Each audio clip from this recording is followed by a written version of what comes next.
New player learns Valorant. Day number 27. We started off in the shooting range practicing our fundamentals where we're still trying to get down the eliminate 100 without missing a single bot. I ended up doing it only missing 3 bots today, so we're almost done with that bookmark. Other than that, I set a new high score on the over flicking drill of 23. I then hopped into deathmatch where I tried something new where I binded my scoreboard to the W key, so that way I would not W key around corners and I would have to, A or D peek around them in order to, benefit maximally from the T rule. Now this was pretty brutal. There's something similar you can do with a knife, but the annoying part about a knife is you can't shoot with a knife, and at least with the scoreboard, it's like really plainly obvious that, hey, you can't shoot right now and you're W keying. Overall, my death matches went pretty well, but my movement error is out of control. Tomorrow, I'm gonna force myself to stop moving. We hopped into ranked, where we ended up playing on Lotus, my so far least favorite map, mostly just because it's annoying to have to rotate if you're at the wrong site, but if you're at the right site, it's pretty fun. And then on offense, it's not too bad.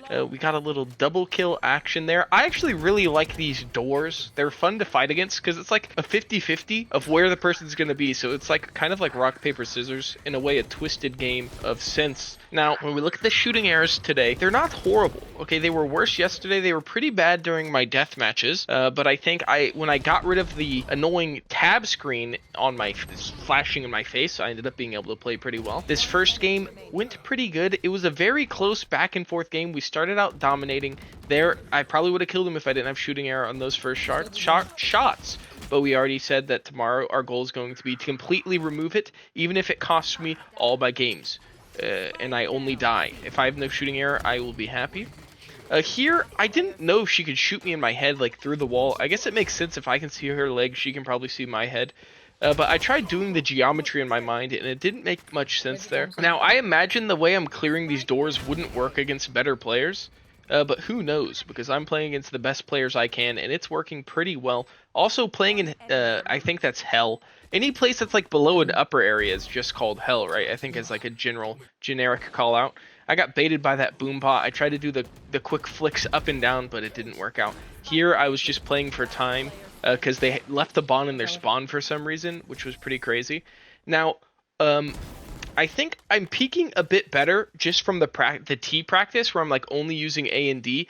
But the problem is I still don't know the maps well enough to like pre-aim angles. Now that's not something I need to really worry about now because I have so many other, huge mistakes in my playstyle. But it is a thing I notice when I'm watching myself, like my crosshair placement when I don't have something to like actively look at deteriorates. And then once I'm like looking at an angle where I think an enemy will be, well, there it was just horrible. But, I was really thinking with my mind about the bomb. And the bomb's on the floor, so if you think about it, it makes sense to aim at the floor. Okay, my crosshair placement here is just absolutely atrocious. Let's not really focus on that. Well, we should focus on it, right? But we're working on improving something else today. I'm literally just staring at the floor! Oh my god! Wait, this is actually kind of crazy.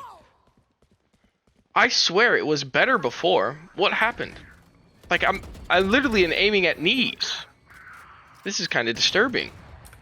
I probably could have won. Actually, I did end up winning this game. But it probably would have been so much easier if my crosshair placement was better. But we were focusing on, not that today, we're focusing on our AD strafes, not W keying. And then apparently if I focus on one thing, everything else deteriorates. Now I know what you're thinking. Oh, just focus on one thing until you get good at it, and then switch to something else instead of switching what you're working on every day.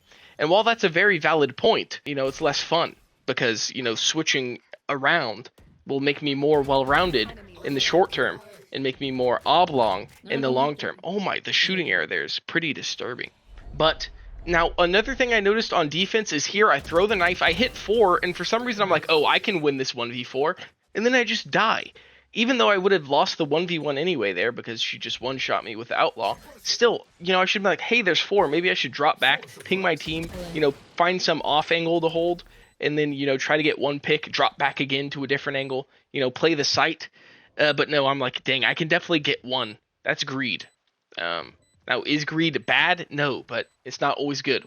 We ended up being able to clutch this game out, securing the victory On to game number 2. Start off on defense. I was playing A site because I can just throw my knife up against that wall and kind of clear their whole initial starting area so we can get a lot of good information. The enemy team kind of adapted to that by playing mid and then rotating to which site they thought was best. So then I started later throwing my knife into mid, or, you know, holding it for longer until I heard sound, or throwing my knife A. Overall, we still lost a lot of rounds, and watching it back, I think maybe it has something to do with my crosshair placement and, you know, shooting error. Shooting error hasn't been that bad in the clips I've showed so far.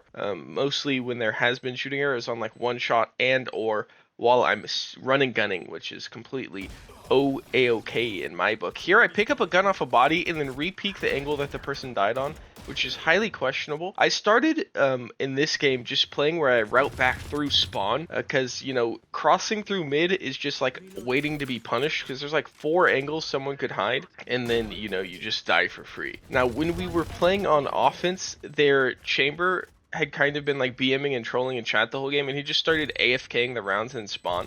Like, he was still there because he wasn't getting lever penaltied, but he was just like, he would move his character and then not move for the rest of the game. Or I guess maybe he did move some. I don't know how lever penalty works. So they were kind of just like letting us win rounds for free-ish. Like, the rest of the team was trying. But it was kind of BM because it just extended the game. But I guess it makes you lose less RR or something, I think. So I guess it's worth it. Eventually we win a bunch, and then we kind of overheat here and push out and then get shot because we're getting egotistical, thinking, oh, maybe they'll let us win the game. We ended up losing, but we learned a lot, and I think my pathing / game sense is improving. We then hopped into Aim Labs to do our Aim Labs aiming routine, where we continue to see some improvements with one new high score, but my averages are increasing, which is always good to see. And then every once in a while I'll pop off and set a new high score.